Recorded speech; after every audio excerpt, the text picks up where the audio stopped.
Hey hello everyone, welcome back to legal bus. तो आज हम बात करने वाले हैं सेक्शन 173 की, जो कि बात करता है इन्फॉर्मेशन इन कम्युनिकेबल केसेस की, मीन्स एफआईआर। तो बेसिकली क्या होता है ना, हर पुलिस स्टेशन के पास एक एफआईआर डायरी होती है। जितने भी ऑफेंसेस उनकी जुरिडिक्शन में हुए होते हैं, उनके क्षेत्र में हुए होते हैं, वो सभी सीरियल वाइज उस एफआईआर डायरी में लिखते हैं। ऑफेंस किसी और जुरिडिक्शन से रिलेटेड है तो according to section 173 of BNSS हम उसको सीरियल नंबर से ना लिख के 0 एफआईआर लिखते हैं, और बाद में हम जिस जुरिडिक्शन मतलब जिस एरिया में वो ऑफेंस कमिट हुआ है वहाँ पर उसको ट्रांसफ़र कर देते हैं उस पर्टिकुलर पुलिस स्टेशन में। अच्छा, हमने अभी देखा कि जब भी कोई ऑफेंस कमिट होता है तो उसकी इन्फॉर्मेशन आती है हमारे पुलिस स्टेशन में। तो बेसिकली इन्फॉर्मेशन कैसे आएगी? ओरल मोड में आएगी। अगर वो ओरली आती है तो आप उसको रिड्यूस करेंगे राइटिंग में और ऑफिसर इंचार्ज के पास सबमिट करेंगे। पर अगर वो रिटन मोड में आती है तो रिटन में है ही। और तीसरा, अगर वो इलेक्ट्रॉनिकल मोड में आती है तो भी आप उसको रिड्यूस करेंगे राइटिंग में। इलेक्ट्रॉनिकल मोड मतलब आपको किसी ने फ़ोन करके बताया या किसी और मीन्स से बताया। और जैसे ही आप एफआईआर को लॉन्च कर लेते हैं तो आप इन्फॉर्मेंट मतलब जिसने भी वो इन्फॉर्मेशन दी आप उसके सिग्नेचर कराएंगे। अब बात आती है इलेक्ट्रॉनिकल मोड में। इलेक्ट्रॉनिकल मोड में हमारे पास 3 दिन होते हैं साइन कराने के लिए, क्योंकि इलेक्ट्रॉनिकल मोड में तो वो पर्सन अभी एग्जिस्ट नहीं कर रहा पुलिस स्टेशन में।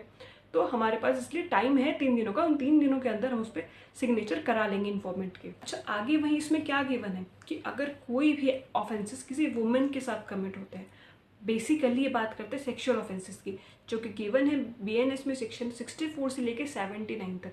तो अगर ऐसा कोई भी ऑफेंस होता है तो उसको रिकॉर्ड भी कोई वुमेन पुलिस ऑफिसर ही करेगी, या फिर कोई वुमेन ऑफिसर मतलब किसी और डिपार्टमेंट की कोई वुमेन ऑफिसर।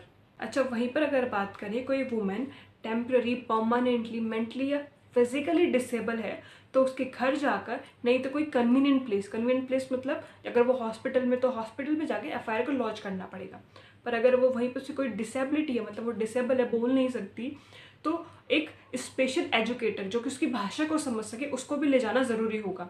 पर जब उसका एफआईआर को लिखा जा रहा होगा उस टाइम पर वीडियोग्राफी करना एक मैंडेटरी है। मतलब जब वो एफआईआर लिखाएगी तो आपको उसको रिकॉर्ड करना होगा। अच्छा, वहीं पर जब हम इसका पार्ट C देखते हैं तो बेसिकली क्या होता है ना, पुलिस ऑफिसर इन्वेस्टिगेशन के दौरान अगर कोई भी स्टेटमेंट या कन्फेशन रिकॉर्ड करता है हम उसका कोई यूज़ नहीं करते, ना तो कॉरोबोरेशन के लिए और ना ही कॉन्ट्राडिक्शन के लिए जब भी ट्रायल होता है। तो इसीलिए जो पुलिस ऑफिसर हैं वो कुछ स्टेटमेंट्स अंडर सेक्शन 183 मैजिस्ट्रेट के सामने रिकॉर्ड कराते हैं।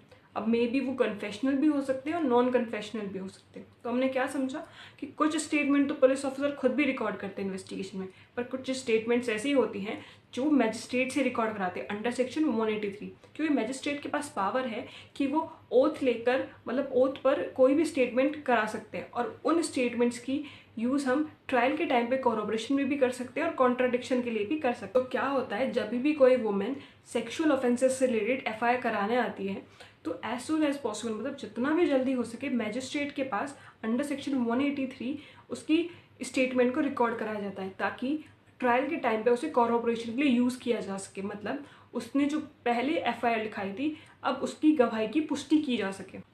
Now the remaining part of section 173 हम पार्ट 2 में देखने वाले हैं।